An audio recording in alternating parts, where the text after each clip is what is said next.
Assalamualaikum warahmatullahi wabarakatuh. Terima kasih ibu-ibu hebat SLB Negeri Sidomukti.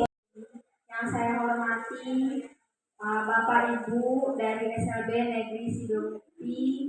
Yang saya hormati Bapak Ibu tenaga pendidikan dari SLB Negeri Sidomukti yang saya cintai. Terima kasih kepada Bapak Ibu yang bersedia hadir dalam kegiatan penyebaran pemahaman dan penerapan pengalaman budaya positif di sekolah kita. Sebelum saya memaparkan, saya ingin sedikit memberikan yel-yel ya biar kita semangat ya Bapak Ibu. Jika saya ucapkan SLB Negeri Sidomukti Jaya, luar biasa, hebat ya. Sama-sama ya. SLB Negeri Sidomukti Jaya, luar biasa, hebat. Amin. Semoga memang kita adalah guru-guru hebat di SLB Negeri Sidomukti. Nah, ini adalah profil saya, calon guru penggerak angkatan 9 Kabupaten Pelalawan dari SLB Negeri Sidomukti. Ini adalah Bu Juni Lesti Ningsih sebagai fasilitator dari CGP Kabupaten Pelalawan kelas 36. Selanjutnya Bu Nur Fitrianingsih, pengajar praktek saya yang sudah 2 kali ke SLB Negeri Sidomukti. Inilah konsep inti budaya positif yang akan saya sampaikan. Semoga kita bisa sama-sama memahaminya, sama-sama bisa mengaplikasikannya di sekolah kita ini. Baru atau kurikulum merdeka merupakan penguatan kompetensi dan pengembangan karakter yang sesuai dengan dimensi profil pelajar Pancasila dan dirancang berdasarkan prinsip pembelajaran berdiferensiasi sesuai dengan kebutuhan peserta didik sehingga peserta didik dapat tumbuh dan berkembang sesuai dengan kodratnya, yaitu kodrat alam dan kodrat zaman. Nah, kita karena kita sekolah penggerak, masih ingat nggak Bapak Ibu guru tentang yel-yel profil pelajar Pancasila? 1, 2, 3. Belajar Pancasila, beriman dan bertakwa pada Tuhan yang Esa, berakhlak mulia, berkebinekaan global, gotong royong mandiri, kreatif dan bernalar kritis.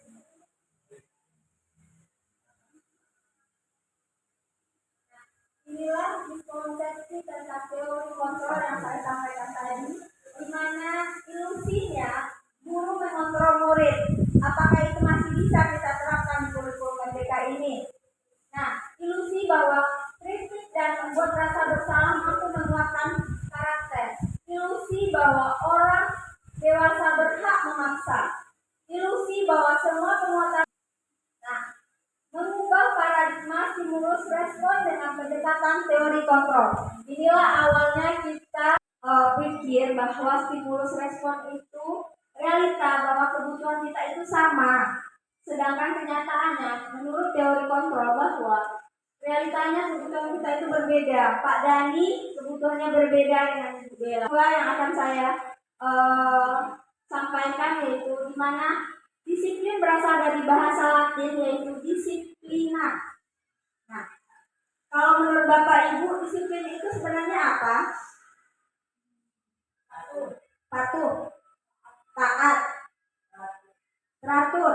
Nah, di sini itu sebenarnya disiplin itu berasal dari bahasa disiplina yang artinya belajar. Jauh ya Bapak Ibu kata patuh dengan belajar gitu. Nah, disinilah yang kita sama-sama harus pahami sebenarnya disiplin itu bukan berarti harus patuh, tapi anak belajar. Belajar mereka bagaimana sebaiknya mereka bertingkah, berpola pikir, beradaptasi dengan lingkungannya. Nah, di sini nilai-nilai kebajikan. Nah, nilai-nilai kebajikan merupakan suatu sifat-sifat positif manusia yang merupakan tujuan mulia yang ingin diciptakan setiap individu. Nilai-nilai ini disepakati bersama, baik itu lintas bahasa, suku, agama, maupun lintas latar belakang. Nah, Saya ingin bertanya di sini, nilai-nilai kebajikan apa yang biasanya Bapak Ibu tanamkan untuk anak-anak didik kita? Jujur, berdoa, disiplin, tanggung jawab, menghormati guru. Nah, di sini nilai-nilai kebajikan meliputi hal-hal sebagai berikut, yaitu keadilan, tanggung jawab, kejujuran, bersyukur, luruh hati, berprinsip, integritas, kasih sayang, rajin, komitmen, percaya diri, kesabaran, dan masih banyak lainnya. Mungkin berdoa, menghargai orang lain. Nah, kebutuhan dasar manusia. Setiap manusia pasti memiliki kebutuhan dasar yang berbeda. Namun, kebutuhan dasar manusia itu segala sesuatu yang kita lakukan untuk mendapatkan apa yang kita inginkan. Kebutuhan dasar manusia bertujuan untuk mempertahankan suatu kehidupan dan kesehatan manusia. Setiap manusia memiliki 5 kebutuhan dasar. Sendiri, mungkin kebutuhan inilah yang kurang terpenuhi. Yang pertama, kebutuhan hidup manusia itu seperti kesehatan, rumah, makanan, kebutuhan biologis, merasa aman. Itu adalah kebutuhan yang wajib dimiliki dibanding tempat lainnya juga harus dimiliki, yaitu merasa diterima, kebebasan, kesenangan, penguasaan. Nah, inilah yang sering kita abaikan, kebutuhan manusia. Paling kita di rumah hanya bertanya, sudah makan belum, sudah buat PR belum. Nah, motivasi perilaku manusia. Setiap manusia memiliki motivasi perilaku mereka, baik itu di sekolah maupun di rumah. Apakah mereka bermotivasi untuk menghindari ketidaknyamanan atau hukuman? Mereka takut karena takut akan hukuman, atau untuk mendapatkan imbalan atau penghargaan dari orang lain seperti kami anak autis? Apakah mereka baik mau tos, mau tepuk tangan, merentangkan tangan itu hanya ingin mendapatkan imbalan makanan, atau anak di kelas lain ingin mereka mau belajar membuat PR karena takut mungkin Bu Mita marah, atau mau dapat permen dari Bu Hanum? Bisa jadi. Nah, atau yang ketiga, untuk menjadi orang yang mereka inginkan dan menghargai diri sendiri dengan nilai-nilai yang mereka yakini. Nah, kalau mereka untuk menghindari ketidaknyamanan atau hukuman atau mendapatkan reward atau mendapatkan permen, itu adalah motivasi ekstrinsik dari orang lain. Sedangkan kita berharap anak didik kita mendapatkan motivasi intrinsik, yaitu motivasi memang yang dari diri mereka. Mereka datang ke sekolah karena terlambat, memang dari dalam diri mereka. Mereka akan kekurangan ilmu gitu. Nah, selanjutnya inilah posisi kontrol guru. 5 posisi kontrol guru yang sebenarnya sudah diterapkan di sekolah kita mungkin ya, tapi yang mana yang sering kita pakai? Bapak Ibu, biasanya yang mana yang sering dipakai? Posisi kontrol mana yang Bapak Ibu sering pakai untuk anak-anak didik kita? Manajer. Ibu Wida? Pak Dani, yang mana posisi kontrolnya? Mantap. Ibu Nek? Teman. Bu Rika? Bu Rika? Enggak apa-apa, itu kan kita namanya setiap individu berbeda. Kita belum menyamakan persepsi kita. Bu Rika? Bu Halo? Membuat rasa bersalah. Ibu Au? Ibu Mary? Nah, dari kelima inilah yang harus kita terapkan untuk anak didik kita menjadi manajer untuk anak didik kita. Kenapa? Jika kita menginginkan siswa yang mandiri, merdeka, bertanggung jawab, atau segala perilaku yang sikapnya yang pada akhirnya dapat menciptakan lingkungan yang positif, nyaman, dan aman, maka kita sebagai guru atau pendidik bisa menerapkan posisi kontrol sebagai manajer, yaitu posisi di mana guru berbuat sesuatu bersama dengan murid, mempersilahkan murid untuk mempertanggungjawabkan perilakunya, mendukung murid agar dapat menemukan solusi atas permasalahannya sendiri.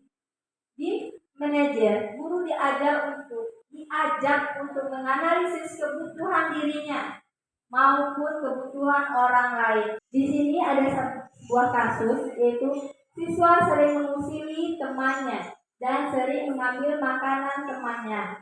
Nah, ini posisi kontrol apa yang bisa kita lakukan? Kasus, siswa sering mengusili temannya dan sering mengambil makanan temannya. Kak Dani, kalau ada anak di kelas Kak Dani yang sering mengusili temannya dan sering mengambil makanan temannya, posisi apa yang akan Kak Dani terapkan? Penghukum ya, Bu Mary? Buat rasa bersalah? Bu Nita sebagai manajer membuat rasa bersalah juga. Bu Rina? Teman. Nah, kita tengok ya. Kalau kita terapkan sebagai penghukum, berarti lari keliling lapangan selama 1 jam, itulah penghukum.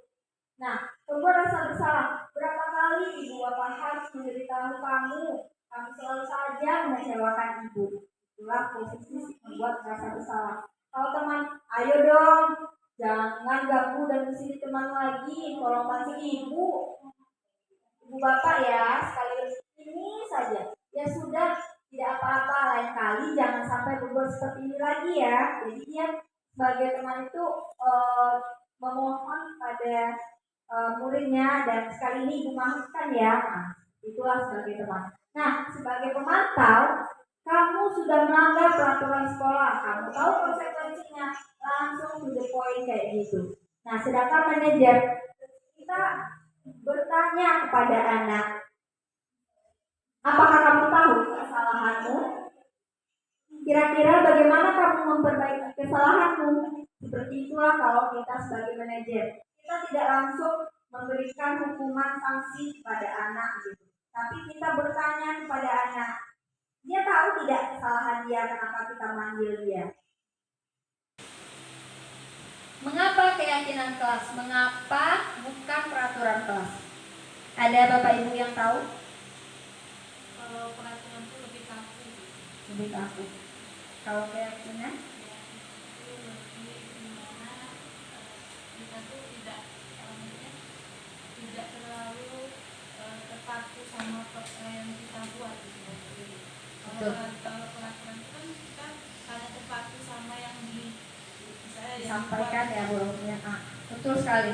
Sudah paham bahwa berbeda ya keyakinan kelas dengan peraturan kelas itu sendiri. Nah, keyakinan kelas itu kita buat sama-sama, kita pahami bersama-sama. Sedangkan peraturan itu dibuat oleh atasan atau di dalam kelas dibuat oleh guru sendiri tanpa melibatkan anak-anak didik kita. Sedangkan keyakinan kelas kita sama-sama sama anak didik kita, apa yang kita yakini dalam kelas kita, mau dibawa kemana kelas kita itu sendiri. Itulah yang kita yakini bersama dan kita patuhi bersama-sama anak didik kita. Jika mereka melanggar, itulah kita kembalikan keyakinan mana yang mereka langgar pada hari itu. Jadi kita bisa bertanya, karena yang membuat keyakinan adalah bersama-sama. Mereka pasti cepat ingatnya. Nah, inilah kita menerapkan permasalahan anak-anak didik kita. Kita sebagai manajer dituntut untuk mampu menerapkan segitiga restitusi, di mana proses untuk menciptakan kondisi bagi murid untuk memperbaiki kesalahan mereka sehingga mereka bisa kembali ke dalam keyakinan kelas dan menumbuhkan budaya positif dalam kelas. Mereka bukan kita sisihkan. Yang salah tadi, yang mengambil makanan tadi, tidak kita sisihkan. Contohnya, dia sudah mengambil makanan temannya, dia sudah mengusili temannya, kamu keluar kelas. Dulu mungkin kita seperti itu ya. Sekarang kita membuat dia tetap diterima di kelas itu dengan membuka motivasi intrinsik dari dalam dirinya. Tidak mengusir anak, tapi menerapkan segitiga restitusi ini. Di mana tahapan dari segitiga restitusi itu sendiri adalah menstabilkan identitas, validasi tindakan yang salah, dan menanyakan keyakinan. Nah, inilah 3 tahap dari segi 3 restitusi yang harus kita terapkan. Nah, ini menstabilkan identitas yang pertama, yaitu berdasarkan prinsip membuat kesalahan adalah bagian dari proses pembelajaran. Nah, dapat Bapak Ibu tanyakan ke anak didiknya yang mengalami masalah di kelas dengan mengajukan pertanyaan sebagai berikut. Yang pertama, berbuat salah itu wajar. Tidak ada manusia yang sempurna. Ibu Bapak juga pernah melakukannya. Kita bisa memperbaiki masalah ini. Ibu Bapak tidak mau mencari siapa yang salah, tapi Ibu Bapak ingin mencari solusi dari permasalahan itu. Apakah kamu sekarang tengah menjadi orang yang baik untuk dirimu dengan melakukan hal tersebut? Selanjutnya, validasi tindakan yang salah. Nah, berdasarkan prinsip setiap perilaku berupaya memenuhi suatu kebutuhan tertentu, di mana dapat mengajukan pertanyaan. Misalnya, Ibu Bella bisa mengajukan pertanyaan mungkin dengan bahasa isyarat ya Bu Bella ya. Kamu bisa saja bertindak lebih gegabah lagi dari ini. Kamu pasti punya alasan mengapa melakukan hal ini. Kayak dia tadi mengambil makanan temannya kan. Kita bisa mengajukan pertanyaan. Kamu pasti punya alasan melakukan hal ini. Dia makan. Mungkin ada kebutuhan mereka yang belum terpenuhi, belum sarapan, mungkin tidak cari perhatian, bisa jadi kan yang ngambil makanan supaya dimarahin Bella atau Mary ya. Nah, selanjutnya kamu melakukannya karena mempertahankan suatu yang penting bagimu. Mungkin kamu bisa mempelajari suatu perilaku baru yang lebih efektif. Bersediakah kamu mempelajarinya? Jadi kita di sini inilah restitusi yang ketiga, yaitu teori kontrol menyatakan bahwa pada dasarnya kita termotivasi secara intrinsik, di mana kita seorang guru dapat mengajukan pertanyaan. Yang pertama, apa keyakinan kelas kita? Yang kedua, nilai-nilai apa yang sudah disepakati? Selanjutnya, seperti apa gambaran sebuah kelas yang ideal menurut kamu? Selanjutnya, kamu ingin menjadi orang seperti apa? Diskusi yang sudah saya terapkan untuk yang pertama menstabilkan identitas. Kita menjadi merasakan apa yang dirasakan anak didik kita itu sendiri. Nah, jadi mau memperbaikinya, mungkin kalau anak yang kelas rendah ya, biasa kita posisi duduknya seperti ini ya, tidak menghakimi mereka. Nah, kalau mungkin kelas besar SMA yang ya, kita mungkin bisa berhadapan karena kita apalagi laki-laki itu kan kita seorang perempuan itu tidak baik ya, lebih baik berhadapan seperti itu. Nah, posisi duduk juga harus kita perhatikan. Mungkin ibu dari psikologi lebih paham ya. Nah, kalau anak kecil SD lebih baik kita merangkul mereka agar mereka tidak merasa dipojokkan terhadap kesalahan mereka. Nah, kami sudah tahu bahwa kita tidak boleh mencontoh dan protes. Nah, kalau kita tidak nanti berjanji, tidak menunjukkan janji, janji. Nah, nanti gimana caranya supaya tidak lupa berPS? Cuma, siapa yang bisa bantu berPS? Nah, kamu bisa bantu berPS? Oke. Nah, kalau lupa berPS, jadi besok nanti harus apa? Harus buat alarmnya, buat alarmnya. Ini harus berPS. Kalau belum yang harus buat ya BPS buat ngasih alarm buat kalau tidak sama saya bisa dengan BPS siapa lagi ada mbak ada saya tak tahu dalam BPS ya. Oke, nah kalau di sekolah kalau Andi tidak tahu apa yang diajarkan Andi tanya sama sekolah memang ya kalau kuliah saya kita harus bertanya sama nanti sekali ya tapi beberapa kali mungkin pas saya bertanya ini dia paham tapi setelah keluar dari kelas saya dia berbuat seperti itu nanti saya harus mengulangi lagi jadi ulangnya terus seperti itu berbeda dengan anak SMP SMA normal ya mereka langsung paham itulah tugas kita di SMP itu memang berat kita nggak bisa melakukan hanya sekali tapi berkali-kali sampai mereka paham setiap anak itu pasti punya laku yang baik dalam dirinya. Demikian materi saya. Mungkin jika ada pertanyaan, silakan Bapak Ibu mau bertanya sama saya seperti apa. Mungkin di sini saya bukan untuk menggurui, tapi hanya ingin berbagi akhir kata Saya sudahi. Wabillahi taufiq wal hidayah. Assalamualaikum warahmatullahi wabarakatuh.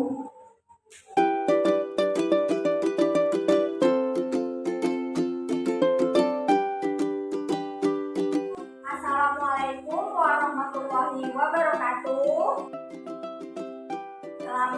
Selamat pagi anak-anak ibu. Pagi ibu. Hari ini hari apa? Hari Rabu. Hari Rabu kita akan membuat keyakinan kelas kita. Oke? Nah, anak-anak ibu tahu apa itu keyakinan kelas? Tahu apa itu peraturan? Ya? Nah, kalau peraturan adalah segala sesuatu yang kita buat, yang ibu buat secara sendiri, ibu sendiri yang buat.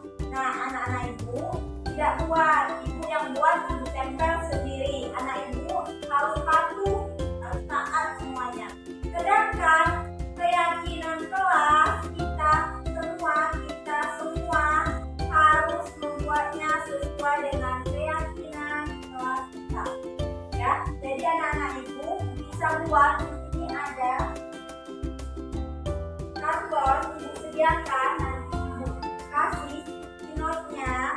Jadi anak-anak ibu mau buat contohnya keyakinan kelas harus jujur,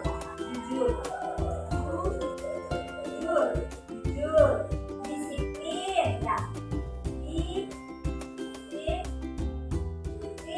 ya, disiplin apa lagi?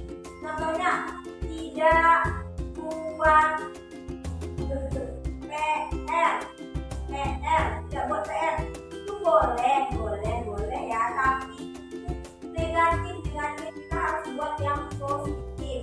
Kalau yang positif contohnya anak-anak ibu selalu membuat PR, selalu tersenyum, itu ya, itu contoh keyakinan kelas kita. Ya, anak-anak ibu paham? Jadi tempel di sini, tulis di sini, nanti tempel di sini. Oke, bisa? Nah, kita akan buat aja apa saja yang bisa anak ibu buat untuk kelas kita. Di sini ya.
ini masih ada kalimatnya yang negatif. Kita akan buat semuanya yang jadi positif. Nah, 7 sudah bagus, sudah positif ya.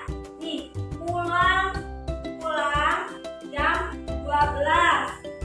Bagus berarti kita harus disiplin. Ya, disiplin. Nah, kalau ini buat PR sama kita ya. Disiplin. Jadi kita akan produksi kecil ya dari banyak ini. Ada juga dari beberapa ya. Nah, ini tidak usil. Apa? Kalau tidak usil, jadi kalimat usilnya apa?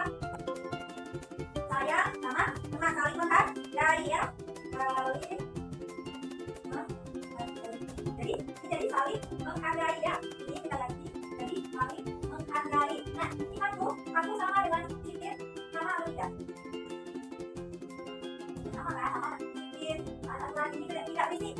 Apa? Kalau tidak berisik jadi ya, sama ya. Jadi inilah ada 3 keyakinan kelas kita. Semoga semuanya bisa mentaatinya ya. Ini nanti diingat-ingat pas masuk duduk di kelas sebelum berdoa, lihat ya. Nah, ingat jadi tidak boleh usil sama teman. Jadi saling menghargai, saling menyayangi, disiplin dan jujur. Ya, jujur. Oke, terima kasih.